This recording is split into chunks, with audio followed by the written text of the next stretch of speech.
Kumusta mga kanoise? Welcome back sa ating YouTube channel, Philippinoises. So, ngayong araw, another update naman tayo about politika ng ating bansa. So, ang video to is mula na naman kay sa iyong araw. So, meron itong pamagat na God Save the President. Bago pa man mangyari, nabuking na ang kanilang masamang plano. So, ewan ko, I think about to sa threat sa presidente ng ating bansa. So, tingnan na natin to, men. And I know for sure sa kabila na naman to, diba? So, bago natin simulan sa yung araw, supportahan nyo yan. Tapos, syempre, kung trip nyo ng mga ganitong reaction video, may kasama kayo manood, huwag nyo nang rin kalimutang supportahan yung YouTube channel natin, Philippinoises. Mga kanoise, di na natin ito patatagalin pa. Simulan na natin, baka agawin pa ng China. Again, pamagat ng video ito, God Save the President. Bago po mangyari, nabuking na ang kanilang masamang plano. Yan yung pangit din dito sa bansa natin kasi kung titindigan mo yung katotohanan, ay sobrang dami mo talagang makakalaban pa. Ipersonalin ka eh. Sa iyong araw, Pilipinas, like, comment, share, subscribe, start. Masamang plano laban kay Pangulong Bongbong Marcos, nabisto ng AFP at NBI, tukoy na at makukulong na. Nako. Ating itong pag-usapan mga kaibigan. Mismo AFP ang nagsiwalat na may mga retiradong sundalo general na nagpapakalat ng anilay fake news. Kaya babala ng sandatahang lakas, posibleng may epekto ito sa kanilang pensyon. Nabisto ang masamang plano laban kay PBBM, AFP Pension, makaka-apekto. Sila pa yung galit niyan, par. Diba? Sasabihin nila, wala na ba tayong karapatan na magpalabas ng ano? Okay lang naman, par. Okay lang naman talaga. Hindi naman kayo pinipigilan na magpalabas ng sarili nyong hinaing or opinion. Pero huwag kayong humantong sa pamimimeke or mang-i-intrigue lang. Di ba? NBI kumilos na. Sunod-sunod na mga peke at mapanlinlang na post online ang pinabulaanan ng sandatahang lakas nitong mga nakaraang linggo. Pero ang isa raw sa napansin nila, kabilang sa sabi nila nagpapakalat ng fake news tungkol sa militar, mga mismong retiradong sundalo at general. Babala ng AFP, posibleng matanggalan ng buwan ng pensyon ng mga retiradong sundalo na nagpapakalat ng fake news at nag-uudyok ng pag-aaklas sa gobyerno o yung inciting to sedition na labag sa batas. Panawagan ni Trinidad, huwag gamitin ang militar sa isyu ng korupsyon. Hindi militar ang solusyon sa problema ng gobyerno. Kung ang problema ay korupsyon, ang sagot doon ay higpitan ang project management. Hindi umaklas ang militar, hindi palitan yung gobyerno. May nagbabalak na naman, diba? sa umpisa. Pero Matatapang lang eh kasi alam nila na wala na sila sa posisyon eh. 'Di ba? Akala nila walang mawawala sa kanila. Ayun, babanatan yung pension nila. Sila pagalit niyan. 'Di ba? ang damong may kumukulo sa ilalim. Hindi ito simpleng chismis. Hindi rin ito ordinaryong galit sa gobyerno. Ito'y plano. Isang di umano'y masamang plano na muntik nang makalusot. Pero may hindi nila alam. May nakamasid. Pero bago natin pag-usapan kung sino, paano at bakit, tanungin muna natin, paano kung ang kalaban, dati mong kakampi? Ang balita na ayaw nilang lumabas. Ayon sa AFP at NBI, may mga retiro ng opisyal ng militar na ngayon ay tila gustong buhayin ang mga lumang estilo ng pag-aaklas. Ang iba raw, nagpapakalat ng mga fake news laban sa gobyerno, habang ang ilan nag-uudyok ng pagpawi ng suporta sa kasalukuyang administrasyon ni Pangulong Bongbong Marcos. Pero ganyan yung ganyan yung utak ng ng mga DDS par. Like, sobrang saya talaga nila na halimbawa yung pulis magpalabas siya ng tapos biglang magbabanta yung pulis. Parang paparakpakan naman ng mga DDS yun. Sasabihin pa, grabe, ganyan sir, ganyan. Dapat matapang. Di ba? Sabi ko nga sa inyo, sometimes kasi, especially pulis ka, AFP ka, meron ka kasi pinanunungkulan eh. Di ba? Sa bansa, yung loyalty mo. Tsaka, yun nga, hindi mo naman pwede kasi shortcutin na lang yung mga bagay. Like, kung ano lang yung narinig mo, nakarinig ka ng mga intriga sa DDS na, uy, dapat mag-aklas tayo, biglang mag-aklas ka na rin. Diba? So, parang wala na siyang due process kapag gano'n. Parang kikilos ka na lang. Pwede ka namang magreklamo, mag-complain. Or kung hindi mo na gusto yung pamamalakad, umalis ka sa pinagtatrabahuan mo. Ganun lang. Diba? Hindi yung nakikinig ka lang din sa kung ano yung mga naririnig mo. teka, bakit ngayon? Bakit pagkatapos ng issue sa flood control project, bigla silang naging maingay? At bakit retirado na, tila gustong-gustong bumalik sa spotlight?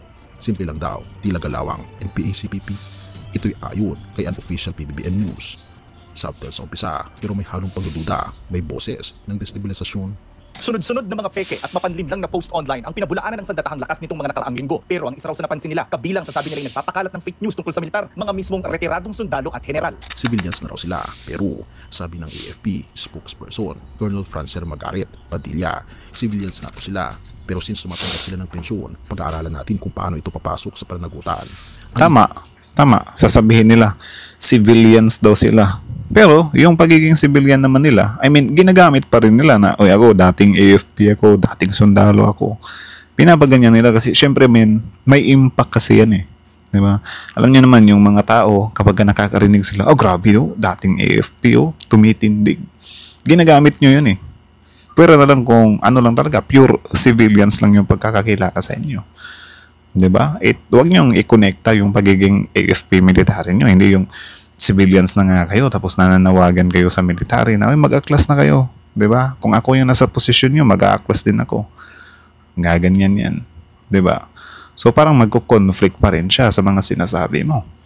Ibig sabihin, kapag napatunayang may seditious act o fake news na may layuning manggulo, maaari silang kasuhan at higit pa doon, maaari silang mawalan ng pensyon. Isipin mo yun, mula sa 160,000 buwan ng pensyon ng isang 2-star general, biglang zero dahil sa isang maling pahayag sa social media. Pag Tama. tumama ka sa gobyerno, it follows na dapat may pananagutan ka sa tinatanggap mo. So ito ay kasama sa pinag-aaralan ng ating mga legal officers ng AFP. At ang tunay na operasyon, ang counter-intel. Habang tahimik ang iba, ang AFP pala'y matagal nang nagmamonitor. Isang opisyal ang umamin, may retired generals daw na nagsusulsul ng maling impormasyon sa mga aktibong sundalo. Parang luma na ang script, pero ito ang nakakatakot. Mukhang sinasadyang guluhin ang isip ng mga nasa serbisyo. Tama. Sabi nga ni Rear Admiral Roy Pwede din talaga magsul-sul sila, 'di ba? Kasi syempre may mga kakilala pa yan eh. 'Di ba? May mga connection pa yan doon sa loob. So pwede nga naman talaga silang makapag-impluwensya, which is sobrang pangit nga, 'di ba? Kasi isipin niyo kung magkakagulo yung AFP natin, ano na mangyayari sa bansa natin? 'Di ba? Vincent Trinidad. Ang problema ngayon, pati ang retired pinipilit baguhin ang katotohanan. Kung problema ay korupsyon, ang sagot ay ayusin, hindi umaklas. Tama. May punto, kasi kung tunay ang layunin mong baguhin ang sistema, dapat sa loob, hindi sa kalsada o sa social media mo ginagawa. Pero kung gusto mong manggulo, iba yun. Hindi militar ang solusyon sa problema ng gobyerno. Kung ang problema ay korupsyon, ang sagot doon ay higpitan ang project management. Hindi umaklas ang militar, hindi palitan yung gobyerno. At ito ang meeting before the storm noong Setyembre 19, ilang araw bago ang anti-corruption rally noong Setyembre 21. May meeting daw na nangyari kasama ang ilang grupo ng retiradong opisyal kabilang ang AGFO o Association of Generals and Flag Officers.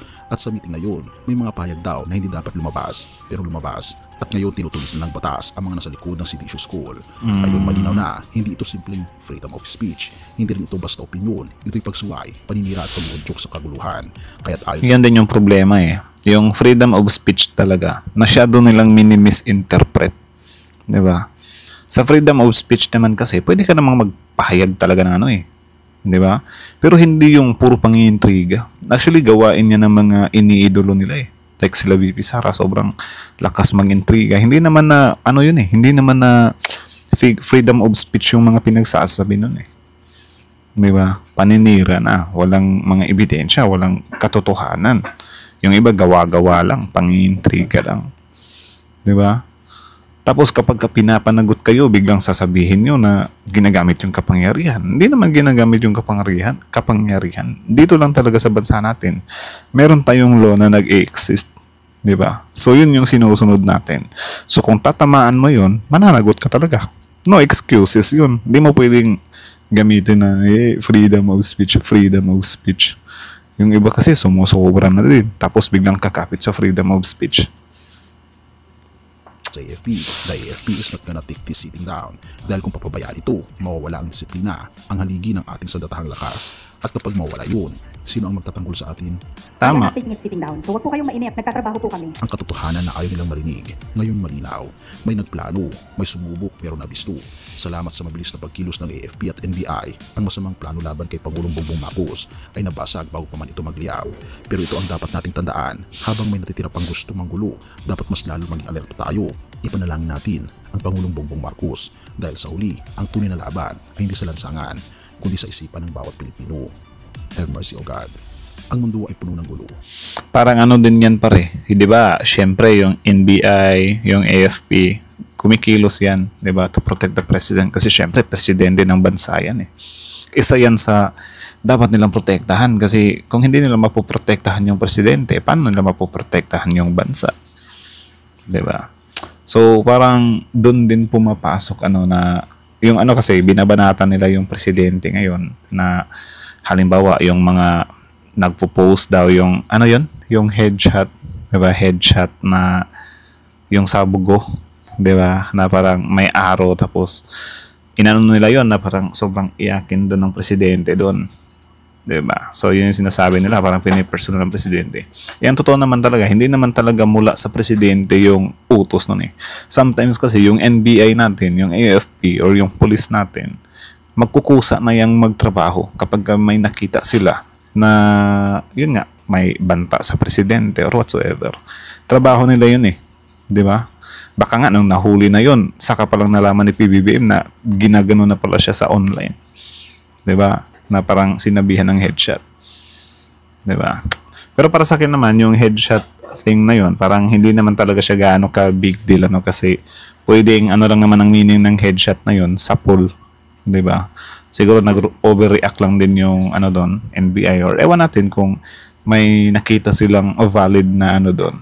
Pero syempre, yun nga, di din talaga natin masisisi yung kabila kung biglang babanatan nila na sobrang ano naman ng threat na yun, hindi daw totally threat. Kasi syempre, idadaan sa korte yan or titignan ng mga abogado yan or whatsoever kung may nalabag nga ba talaga, may threat nga ba talaga or whatsoever. Ano.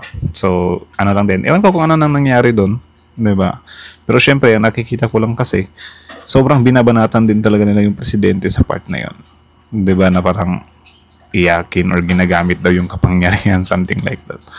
Kasi kung tutuusin lang, gagamitin ng presidente yung kapangyarihan niya about dyan sa mga nang aano sa kanya. Yang sila BP Sara, yung mga Duterte or kung sino pa mang puro calling na lang ng bangag sa presidente. Matagal na yung nano eh. Di ba? So sobrang dami namang sobrang dami namang nag-ano sa presidente. Bakit yung lalaking yun pa? Di ba? Na yung headshot thing. So yun nga, sabi ko nga sa inyo, sometimes yung NBI, police or whatsoever, kapag may nakita talaga sila na, you know, iti-treat mo yung presidente, ay apprehend ka talaga nila.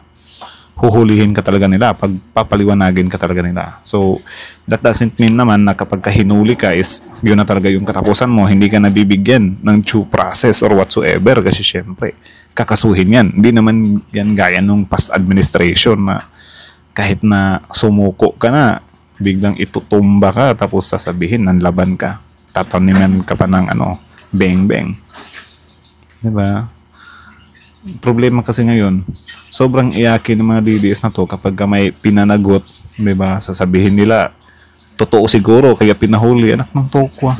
Nung time naman ni FPRD, may gumanyan naman sa kanya, hinuli din naman yun Diba? Ang labo nyo rin nangyayari yan sa past administration sometimes, tapos ngayon kapag nangyari ngayon biglang gagamitan nyo talaga ng intriga, wala lang, may masabi lang talaga. So anyways, hanggang dito na lang, then yeah, that's it.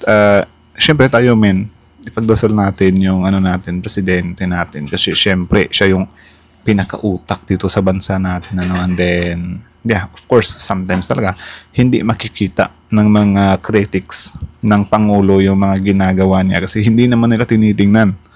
Di ba? Sabi ko nga sa inyo, yung mga press briefing or mga press na sa Malacanang, hindi naman pinapanood ng mga DDS yan Pero kung tutuusin, sobrang dami rin namang nangyari or maraming mga magagandang nagawa this administration.